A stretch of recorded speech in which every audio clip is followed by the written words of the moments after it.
Yo guys, welcome to Deep Dive Through Music. On this channel we'll be taking closer looks into the history behind some of the events leading up to our favourite music moments throughout our time.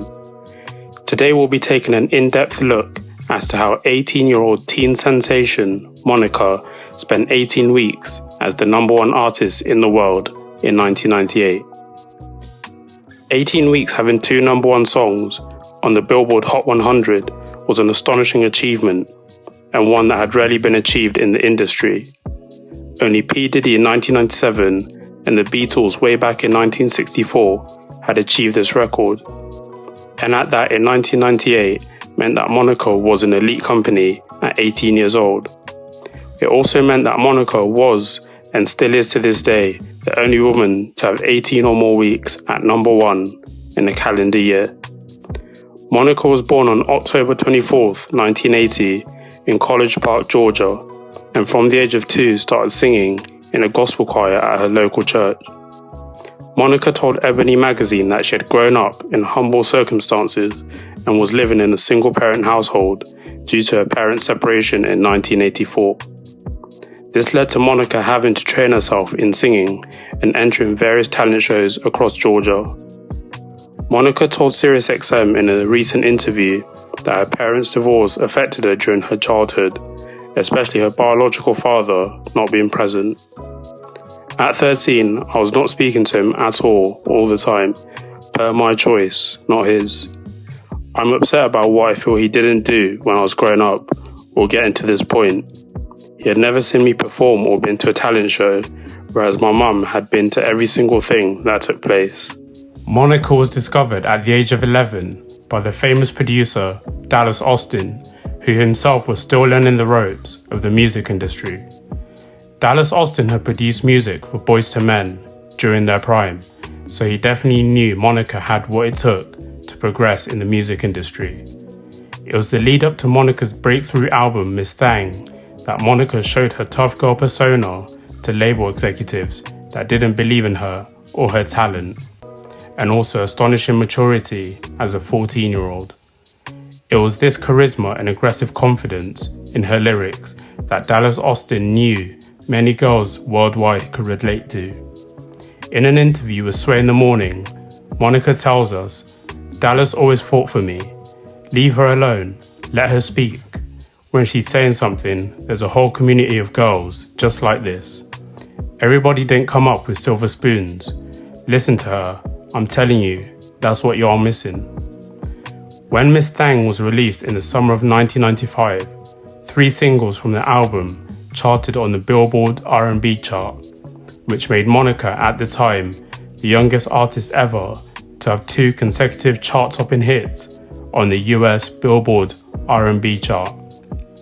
LA Times wrote, after the release of Miss Thang, 14-year-old Monica is the best teen singer to come along since, well, Brandy. The album also won Monica the prestigious Billboard Music Award in 1995 for R&B Artist of the Year. Rated R&B is quoted as saying, "Mature, authentic, Atlanta." Monica embodied all those elements into her confidently saucy debut album. By the end of 1995, Monica had fully developed into not yet a grown woman, but a bona fide superstar. Monica's rise to prominence continued through to 1997, when she moved labels to Arista Records. She was given the opportunity to feature on the Space Jam soundtrack, arguably one of the biggest films of the 90s. The song, For You I Will, went as high as #4 on the Billboard Hot 100 and was noted as the 13th best song in the whole of 1997. The single was certified platinum literally 5 months later. In 1998, Monica started working on a legendary album, The Boy Is Mine. Monica was asked by her label to team up with Brandy to record the first single off the album, also titled The Boy Is Mine. Brandy, like Monica, had also achieved notoriety and fame while she was still young.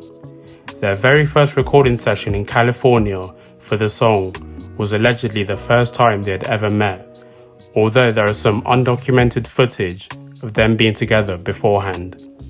However, months prior to that session, there was huge tension between the two artists.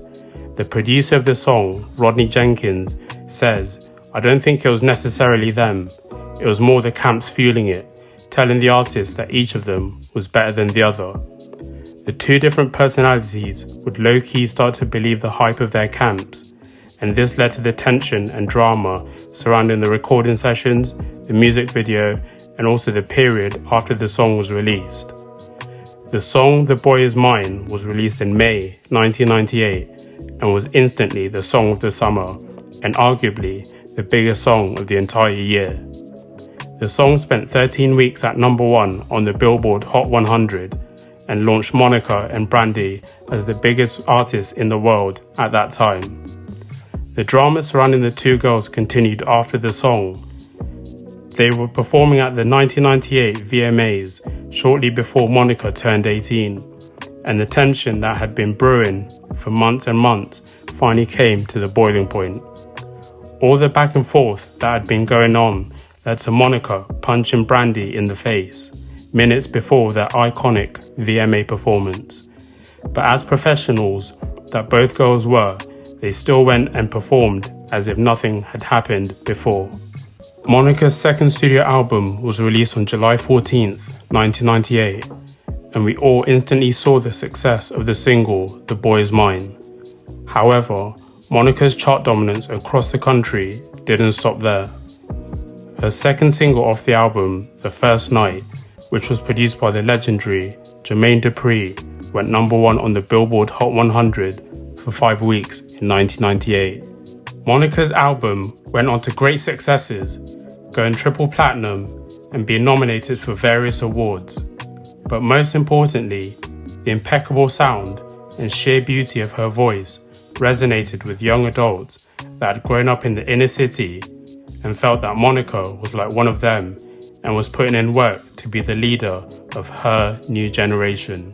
Rolling Stone proclaimed it closer to soul source, harking back to past hip-hop songbirds like Mary J. Blige and adult contemporary icons like Toni Braxton, while AllMusic magazine called the album an irresistible sounding and immaculately crafted musical backdrop, as good as mainstream urban R&B gets in 1998. The time period between late 1998 and early 1999, Monica could arguably be considered the most popular artist in the world. Her chart dominance was stamped and was clear proof of her superstar status.